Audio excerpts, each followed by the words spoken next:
So, madali lang yung guys. Diba? Ito yung given natin.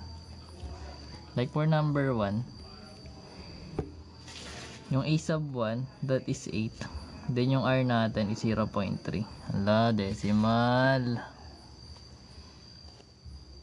Mali. Worksheet yan. Ayun na, worksheet. Hirap kasi gumawa ng given. Kaya naghanap lang ako sa PDF. Dali. Ano yung first 5? Basically yung a sub 1 natin, that is 8. Ano yung 5?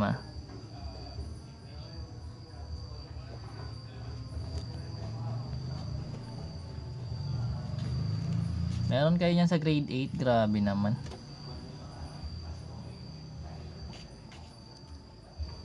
Eight ba? Hindi.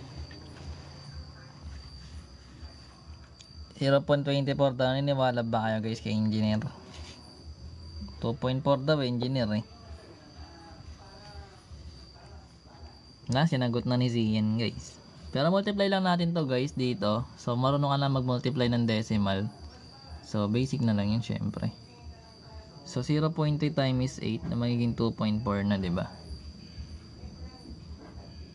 Then yung 2.4 guys, pag multiply mo sa 0.3, so magkakaroon ka ng 2.4 times 0.3.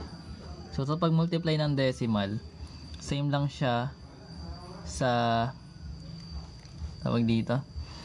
Same lang siya guys sa sa normal na multiplication. Disregard mo lang muna yung decimal point.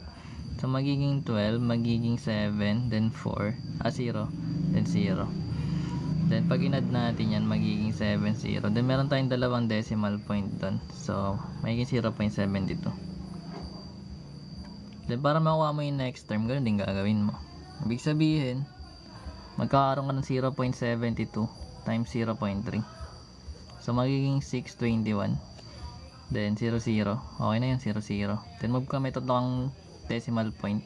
So nandito yung decimal point. Or 0.216. Then para makuha mo yung last term, yung 0.216, multiply mo ulit by 0.3. So magkakaroon tayo ng 18, magiging 4, magiging 6, then 0. So meron tayong 4 na decimal point. So nandito yung point nun. So 0.0648.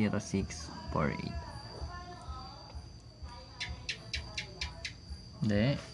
It's yun, basic. Multiply lang eh.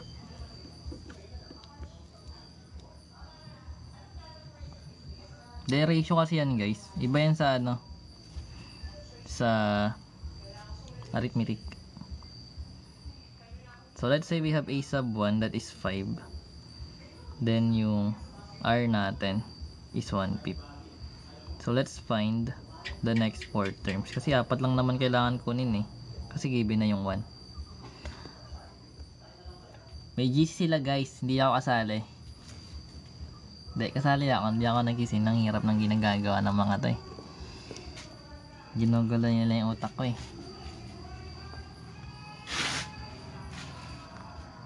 Jesus girl. Grabe naman si engineer. Tama ba yan? 1/1/5, 1/25, 1/1/25. So guys, diba sabi natin, pag nag-multiply tayo ng fraction, magiging 1 na to para sa second term. Then pag nag-multiply ko ulit ng 1/5, may 1/5. Diba? Then multiply ko ulit ng 1/5. Direct lang. Then magiging 125. Then pag nag-multiply ko ulit ng 1/5, may 1/125. Ganoon lang siya ginagawa kapag arithmetic. Tapos hahanapin mo yung first 5 terms. Ay, arithmetic, geometric.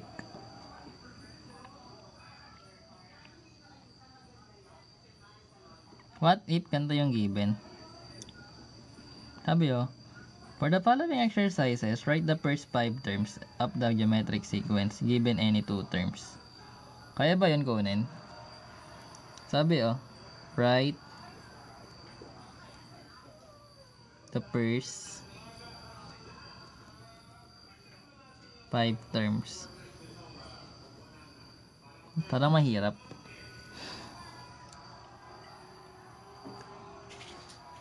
Given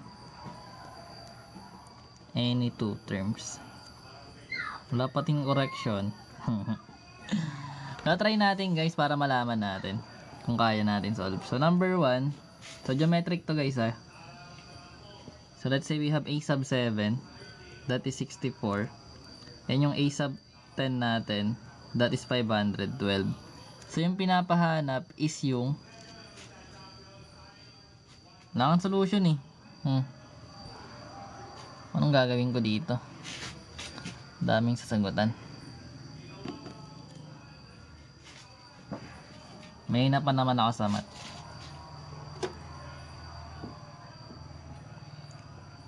Harmonic.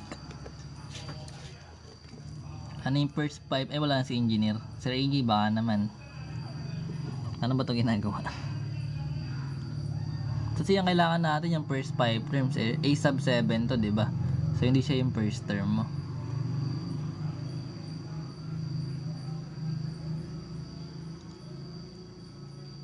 Mamaya tingnan natin yan.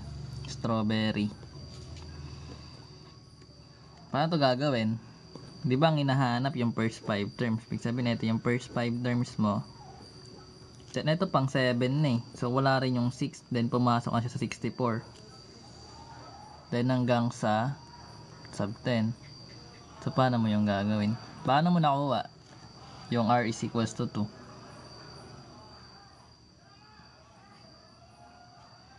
Paano yun? Nakuha? Hindi. Pero pwede mo siya gamitan ng formula guys. Lagi ka naman dun babalik sa formula.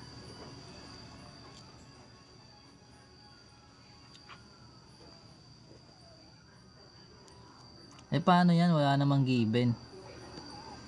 Wait sa a sub 1. Ha? Ano yan? Hindi ko gets.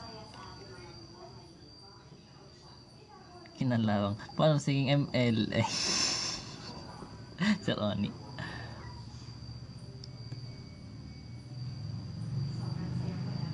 Paano ba yung ginagawa? Hindi. Try natin ha. Ganito siya gagawin.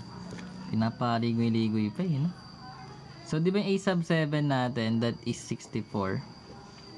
Ibig sabihin wala tayong a sub 8, a sub 9. Pero meron tayong a sub 10, which is 512. Tama? Ngayon i-delete mo to as a sub 1, then ito magiging a sub 4. So ibig sabihin let, ito magiging a sub 1, tapos ito naman guys, magiging a sub 4. Bakit? Kasi from dito, pang 4 term to eh. Diba?